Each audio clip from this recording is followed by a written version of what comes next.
Welcome to the deep dive. Today we're tackling something huge, buying a home in the US. It's often one of the biggest journeys personally and financially, right? Absolutely. A major goal for so many people. But it can feel, well, let's be honest, incredibly complex. Like you're lost in a forest, especially if it's your first time. It definitely can seem overwhelming. Okay, so let's unpack this. Our mission today is pretty straightforward. Give you that shortcut to being really well informed. We want to distill the key bits of knowledge. Get you the essential info. Exactly. And maybe a few, surprising facts, maybe even a little humor to make the whole thing feel less daunting, more exciting, maybe. That's the goal. We're aiming to guide you basically step by step from just thinking about it all the way to getting those keys in your hand. And, that strategic preparation is just so important. What we found looking through everything is that understanding each step, knowing what's coming, Yeah. that's really crucial. It helps you avoid feeling completely swamped. So we pulled together a kind of clear checklist, a roadmap, really. A roadmap. I like that.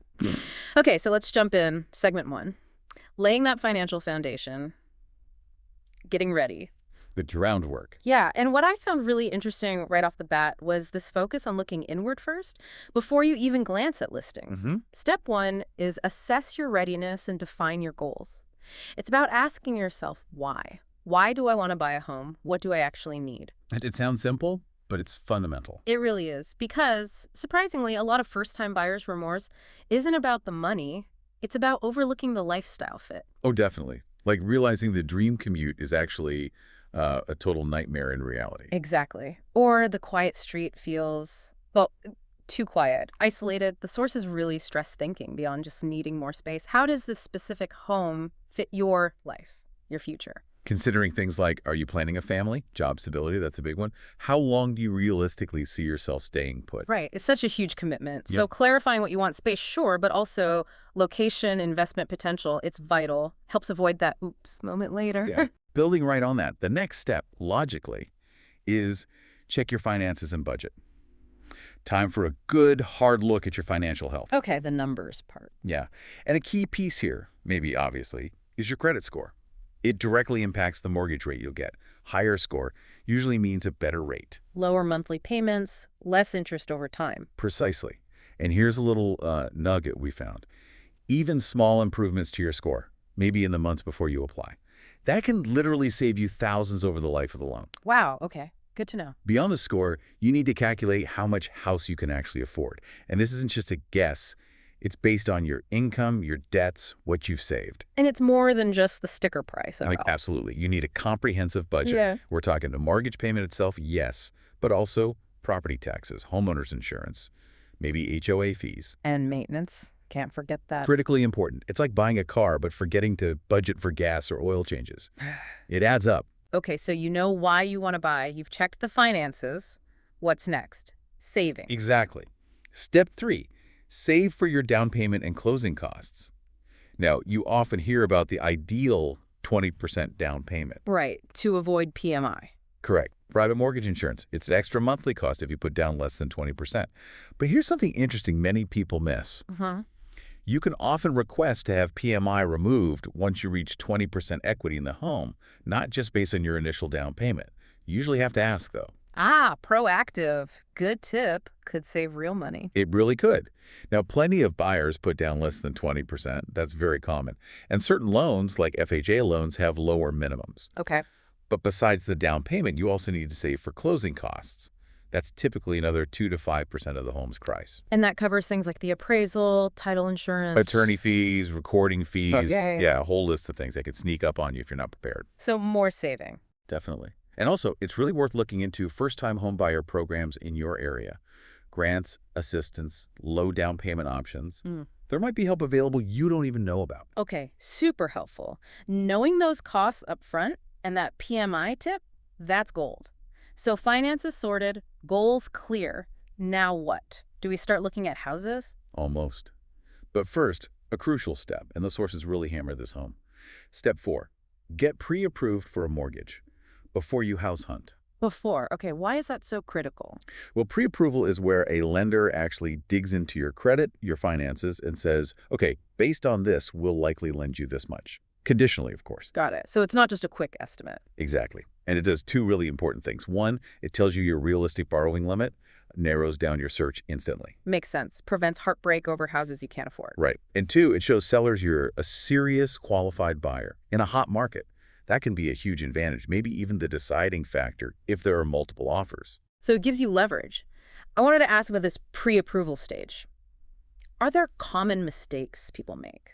Or like a quick tip to look good to the lender? Good question. A common mistake is confusing pre-qualification with pre-approval. Pre-qual is often just based on what you tell them, very surface level. Pre-approval is much more thorough, involves pulling credit, verifying documents. Always aim for pre-approval. Okay, pre-approval it is. And a quick win. Get organized before you talk to a lender. Gather your pay stubs, bank statements, tax returns. Having everything ready makes you look prepared and speeds things up. Makes sense. Be prepared. And what's really fascinating here is how this step empowers you. It's not just the amount. It's understanding loan types. Should you go for a 30-year mortgage or a 15-year? Lower payments versus building equity faster. Right. Or fixed rate versus adjustable rate. Fixed offers stability, maybe better if you plan to stay long term. Adjustable, or ARM, might start lower, maybe good if you expect to move in a few years, but there's risk if rates go up. So doing that research during pre-approval is key. It can literally save you tens of thousands over the loan's life. Huge impact. Okay, so pre-approved, finance is clear. Now can we look for an agent? Now's the perfect time. Step 5. Hire a real estate agent. The advice we saw strongly suggests finding an experienced buyer's agent, someone who really knows the local market. And they help find places, schedule showings, negotiate. All of that. They're your guide and advocate. And here's a great detail. Typically, the buyer's agent's commission is paid by the seller out of the sale proceeds. So usually no direct cost to the buyer for their expertise. Generally, that's how it works. Yeah. The really key thing, though, is finding someone you trust, someone who gets you and what you're looking for. They should feel like part of your team. Right, chemistry matters. Okay, agent hired, let the games begin. Pretty much. Step 6. Go house hunting.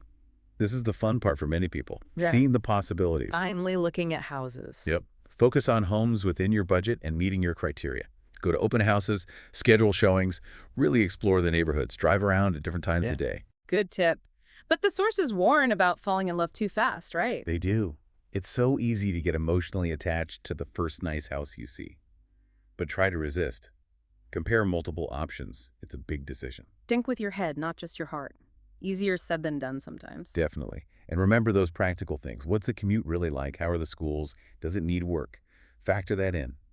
And be patient. Finding the right one can take time. It's totally normal. Patience is a virtue in house hunting. Okay, so you find it. The one. What happens next? Step 7. Make an offer and negotiate. This is where your agent really shines. They help you draft the offer, the price, the terms. And those contingencies we mentioned. Absolutely crucial. Contingencies are your safety net. Common ones are for financing, meaning the deal depends on you getting the mortgage and home inspection. They let you back out if major issues pop up. So they protect you. What if the seller doesn't just accept? They might reject it, or very commonly they'll counteroffer. Maybe different price, different terms. Then you negotiate. Back and forth. Often, yes. You look at comparable sales, what similar homes nearby sold for, and the home's condition to decide on a fair price. And a word of warning. If a bidding war starts, set a firm maximum and stick to it. Don't get caught up in overpay. Good advice. Protect your budget.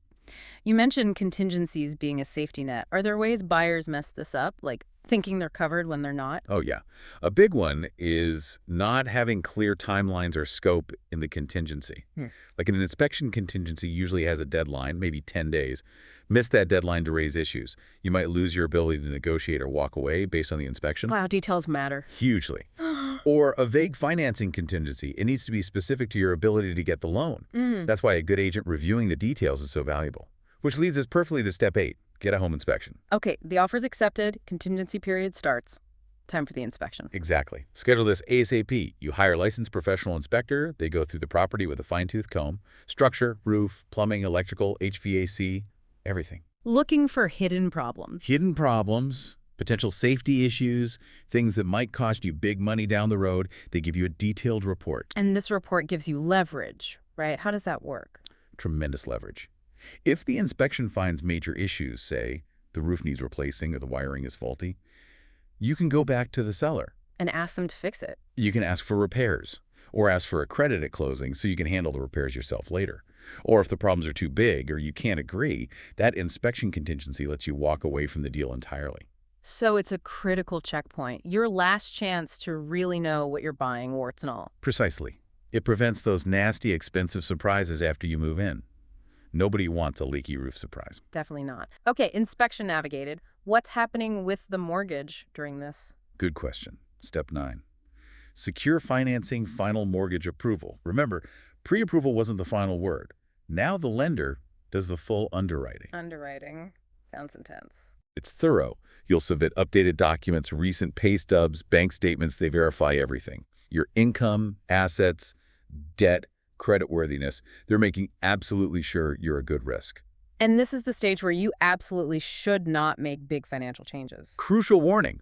Do not go out and buy a car, open new credit cards, change jobs if you can help it. Anything that significantly changes your financial picture could derail the whole loan approval right at the end. Yikes. Keep steady financially. Very steady. Also, during this stage, the lender orders an appraisal. To make sure the house is worth the price. Exactly. An independent appraiser determines the market value.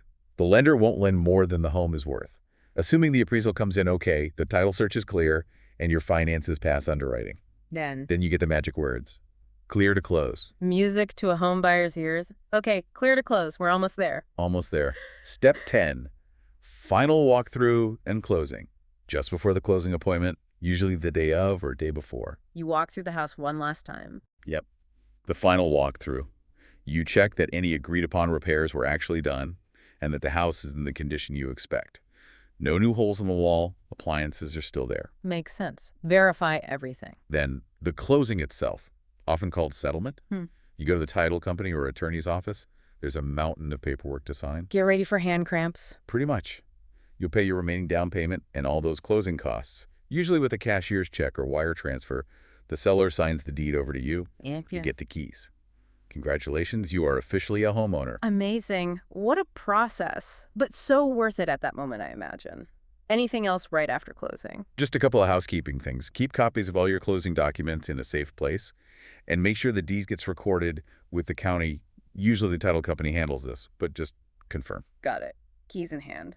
But life goes on, right? Homeownership doesn't stop at closing. Not at all. That brings us to life beyond closing. There are some important things to keep in mind. Like what? What did the research highlight for new homeowners? Well, some really practical additional tips. First, start building, or keep building, an emergency fund specifically for home stuff. Yeah. Maintenance, repairs. Because now you're the landlord. Right. No one else to call when the dishwasher breaks. Exactly. Also, make sure your homeowner's insurance is properly set up. Your lender will usually require this anyway. And maybe consider a home warranty, especially for an older home. It can help cover surprise breakdowns of major systems or appliances for the first year or so. Peace of mind. Can be.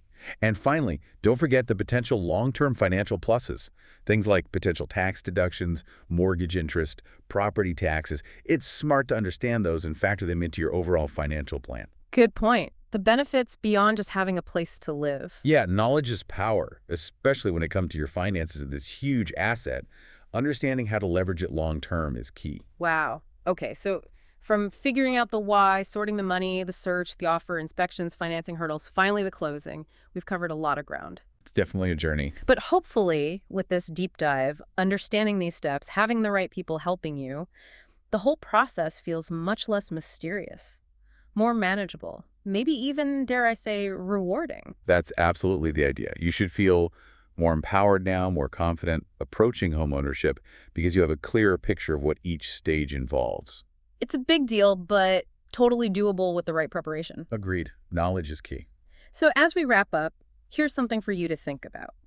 As you picture your future home, beyond that initial excitement of getting the keys, what's the one aspect of ongoing homeownership? Maybe it's staying on top of maintenance, maybe understanding the ins and outs of insurance, or really digging into those tax benefits. What's the one thing you'll prioritize understanding more deeply to truly master being a homeowner? That's a great question to ponder. Something to chew on. Thanks for joining us on The Deep Dive.